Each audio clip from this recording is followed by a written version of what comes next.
I see her rolling up, Uber black Cadillac, high heel boots and a sexy body full of tats. Baby's bad, oh baby's hella bad. After her there ain't no coming back. Wanna take a run at that. I think she's feeling me, turn it up a few degrees. My imagination of her body gets the best of me.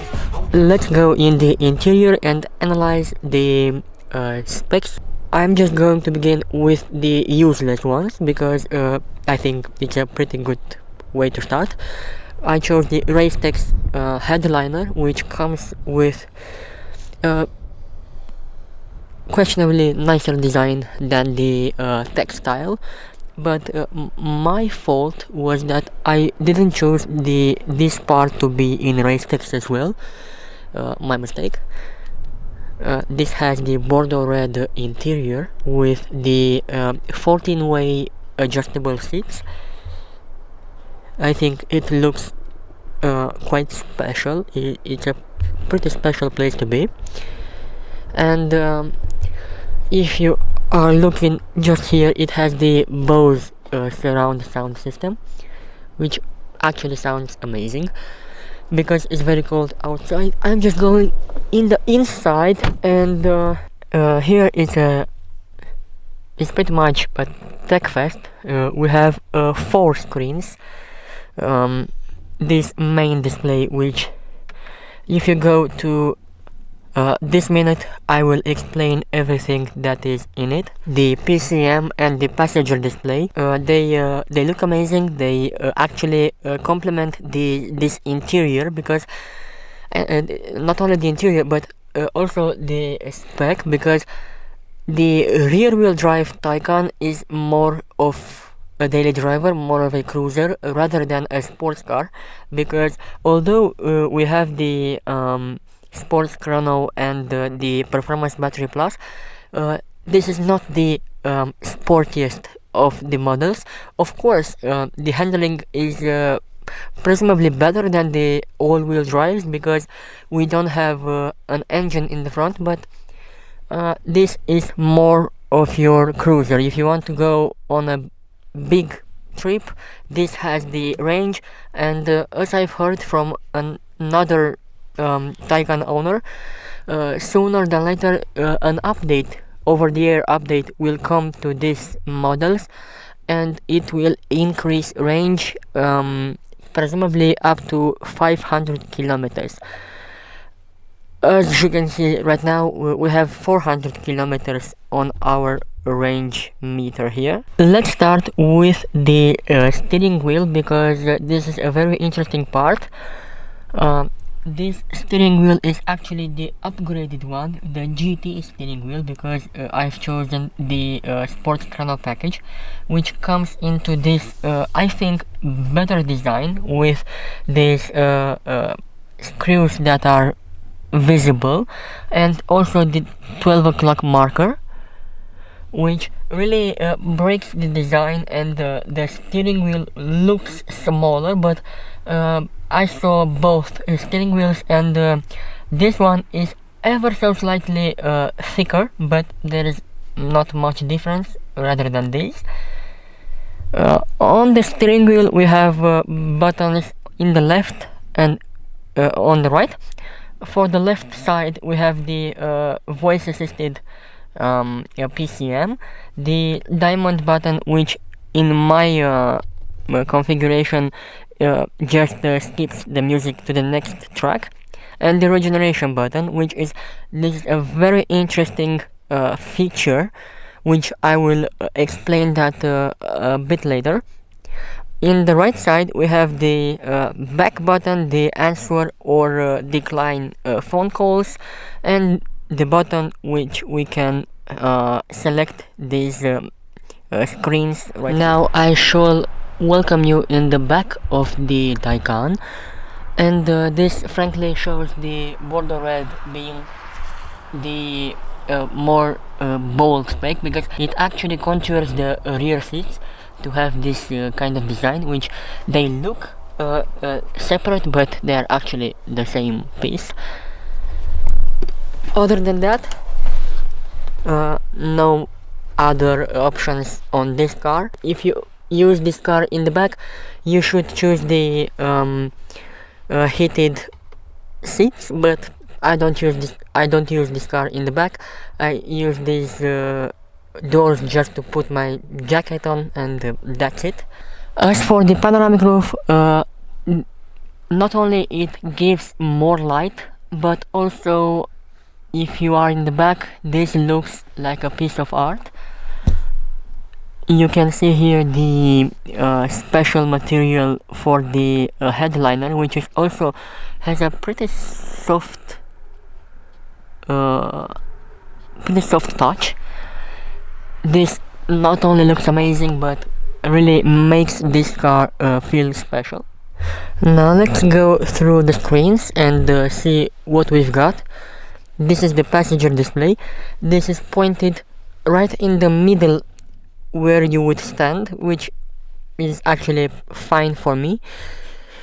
We have the cockpit view, which gives us information about the speed that we are doing, the mode that we're in, and the current position. Media, which basically is the exact same screen used in this part right here. Let's just hide the navigation. We have some phone media, but some phone controls, but since we have CarPlay, this is not an option, because you either choose the PCM or the CarPlay for the phone settings. We have here devices, which frankly I wasn't able to use different phones on these screens. If you use a phone here, this is the same phone here, which is basically a big downside, because it's much better for this screen to have a different phone, because it's presumably a different person here, but I think this will be in a future update. We have the sports chrono, which gives us some references, some times that we've done if we choose this setting. Also, we have some settings for this screen, not settings for the entire PCM. So the settings menu is different from this screen to that screen. Of course, we have some information, but these are some basic infos which we are not going to use anytime soon. And here are just the shortcuts for these menus. We have a button to close this PCM management, the passenger display, if we choose that, as well as some the ability to move the menus left and right and up and down, depending of our choosing. If we go to this display, which is the main display of this car, we have many more menus to choose from. Not only the car menu, but also the Apple CarPlay menu, which if we tap that, we are going straight into the Apple CarPlay. We have besides the normal normal setting menu, we have the charging overview. We can activate plug and charge with the model year 2022, but unfortunately in Romania we don't have these special chargers. We have some timers, profiles, which I've never made them to work. I've always had a blue screen, and that's it, unfortunately for me. We have some pre-cooling and preheating, and one interesting thing I found is that the temperature here is recognized by the pre-cooling and preheating as the temperature right here. So if there is winter and the last temperature you chose here was as here the 25 degrees, the pre-cooling and the preheating will get the car up and running to these degrees. Right now the pre-cooling and preheating is off, but every time you open the car, this will start in 5 minutes increments. If we go to this screen, which is the I think the most important screen of this car, besides the driver screen, we have the controls for the seat heating and ventilation, the AC controls. We can choose here the AC mode that we want to be in, so we can choose it to leave it off, to leave it on eco mode, or normal AC. We have some shortcuts for the navigation, music, phone settings, and CarPlay, which these buttons can be moved in any way you might want, but I found out that leaving those buttons like they are is just more helpful for me. If we touch that button, we can open the hood, we can close and open the rear trunk, and if we had the electric charging port, we could open them from here. We have a parking button which shows the in my case will show just the rear camera, but if you have the 360 camera, it will show you this view completed with cameras. We have an on and off button. Let's just close this. We have an on and off button which can shut down PCM, we can close some screens, and we have just the volume buttons. But one interesting thing I found while using this car, if with 2 fingers we can actually increase and decrease by sliding right like so. Now for the elephant in the room, this is the main display, which has some haptic feedback button. The first one is the traction control on, sport, and off. The suspension modes, which basically just makes the suspension stiffer. The lift button and the diamond button, which is of your own choosing. I think my button activates the lap times. Here we have the buttons for the lighting, but I always leave that on auto. And here is the main display, which from a normal standing view it's basically retina display, but if we go closer we can clearly see the pixels, but this is not the point. It's very sharp. I think this will not get old in the near future. Let's start with the left screen, and on the rear wheel drive we don't have the front and rear power displacement, but we have some assistance systems which I don't have. I just have the cruise control and the lane keeping assist. Traffic signs, G-force, which is my favorite menu to use, and some tire info. In this central display we can choose the power meter, which gives us these 3 menus. We can choose the map, which obviously shows the map in a pretty nice way. I think it's very seamless. We can choose it to auto zoom or not, and 3D map, but I rarely use that. The extended map just gives us a better view of the map, and one mode I really like, especially in the night, is just reduced design. This is a very simple, a very elegant, minimalistic way of showing you the speed, and just that's it.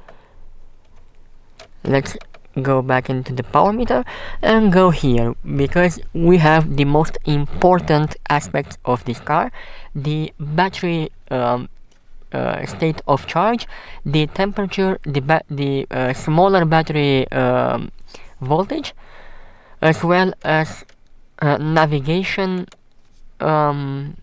guidance, which we are on off-road now, trip, which gives us the consumption levels and many important stuff, sports chrono, which gives us the lap times, drive mode, which if we choose from here, it will automatically open up this menu, media and information. I tend to use this right menu only for this setting, only for the showing me the battery state of charge and the temperature, because I'm a nerd and I want to know these stuff.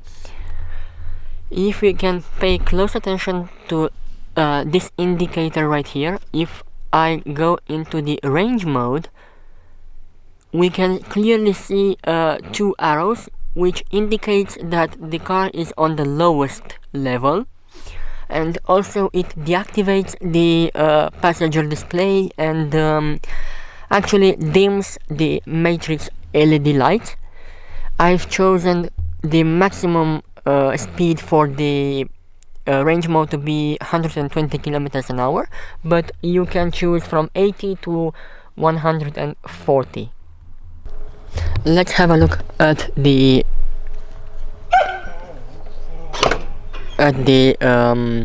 front trunk, which opens up by this motion right here. This is the comfort entrance, or I don't know how it's called in the Porsche configuration. And this is just I think this is my hand as the reference. I think 30 or 40 centimeters in length and 20 centimeters in width. The deepness is actually quite deep. I think it's 30 or 40 centimeters. We have here the washer fluid and the brake fluid, and here we have the air pump and some other first aid and triangle and many other safety stuff. We have the comfort opening, which with the foot, and the trunk is pretty small by a sedan point of view. It's also very small entrance, but for me I don't need that much of trunk space, because if I want to go somewhere, I just buy the clothes from that place and that's it. Of course, we have a little bit of space for some charging cables and manuals and so on. Because this car has the Bose surround system, the actual deepness of the trunk is less deeper than the normal sound system, because this car has the subwoofer somewhere around here, which levels up the trunk.